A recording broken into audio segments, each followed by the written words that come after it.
people, what's going on? It's your Friday guy Cole, and today we're going to be talking about transgender men and women in sport. Now I just want to quickly apologise for the day after video thing. I just managed to somehow get my days mixed up. This week's been hectic, so my bad. So first of all, the first question is it fair?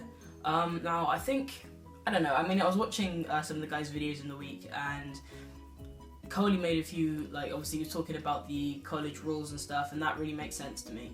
It does seem kind of like it's penalising trans women, but it's also understandable, so it's a bit of a difficult subject on that, because it feels like they're being targeted more than trans men, because trans men seem to have it fairly easy, that they'd be able to compete on either one, whatever one they prefer, whereas trans women, it's just no, you have to compete with the men, and it does seem transphobic, but at the same time, it's based on the standard facts of a male is generally usually stronger than a woman, so it's understandable as well. So it does make me feel sorry for them, and they'd have to put up with that until a year on estrogen, but it is what it is. I guess that's just how the body's made, so you just have to go with it. If it's fair in sort of big time sport, like if you had an Olympic transgender athlete, I'd say it's likely that they'd probably have some form of testing or some form of just fitness testing to sort of determine that they're not at a big advantage or disadvantage compared to the other players. I'm sure there'd be some form of fitness test that they can develop if they haven't already. I think it's fair on the rules that the college has, and when it comes to Olympic level stuff, I'm not aware of any tests that they have, but I'm sure that they have to make it fair, because that's what they do. They're the governing bodies. Now, second question is, should we have our own sort of events on our own teams and stuff? I was thinking that I've kind of got I kind of agree and disagree with this, because I agree because it would be good, like Dalen said, to be able to be with other individuals that have been through a similar journey to you, and to be able to be united and do this sport together, and it's just a thing of brotherhood or sisterhood.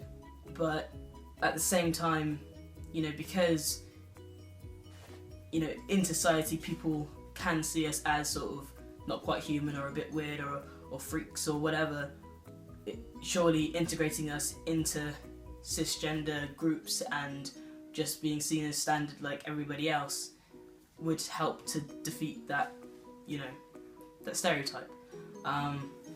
So yeah, I don't know, there's pros and cons to it, because as I say, it would be good to be with other people like us, but at the same time that makes us more different. That makes us different, even more so that we have to have our own group. That's like black people having one group of basketball players, and Asian people having one group of, football players. It's a bit sort of segregating, but at the same time, I don't know. So I think sort of, if I had to vote in it, I'd say it would be better for us to just be integrated with everybody else, just as standard, like the humans we are, just so that we can just play as we are, and not have to worry about being judged or anything when you come onto the pitch as a group of transgender people. It's just, it's more likely that people would then have an issue with you, because you're there in mass, and that would be intimidating to them, especially if they have issues already with the transgender community. If there was a group already that was just transgender people, then by all means, I'd probably get involved. That would be awesome. But as a whole, as a bigger picture, looking at the whole thing, it would be best to have us with everybody else as standard. Do I think it would be more common in the future?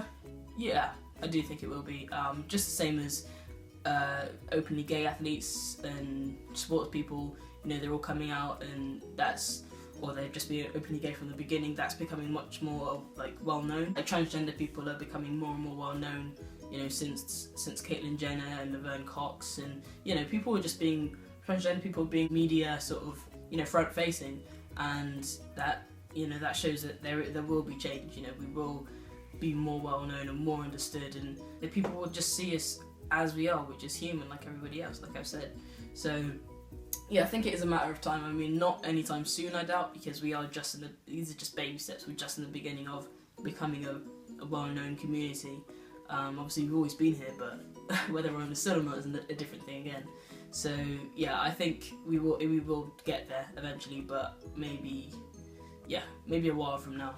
in which sports could it be more fair or unfair for, you know, the opposing potentially cisgendered athlete. So I think, for example, in boxing, if there was a trans woman boxing, obviously a cis woman, then, and she wasn't on hormones, then obviously that would likely be unfair, of course, because she'd be at a stronger level and have a lot more power in her body than the cis woman. But provided that Coley's college have got all of their rules down to a scientific level and all that's understood, then, you know, I couldn't see it being an issue. And obviously unfair would it be, for example, a trans man who has just started T or is pre-T, and he's same thing, yeah, boxing, could do boxing again, you know, he would still struggle to, you know, do as well as the cis player that he's fighting, because, you know, it's just not, you just can't match up the strength. That's pretty much all I have to say on the subject today. Sorry that it's quite a short video, but yeah, I've really got to go. But I hope you guys have a lovely week, and I will see you next week with all the rest of the guys. Make sure you like and share this video. Also subscribe if you're feeling it, and I'll speak to you soon. Peace.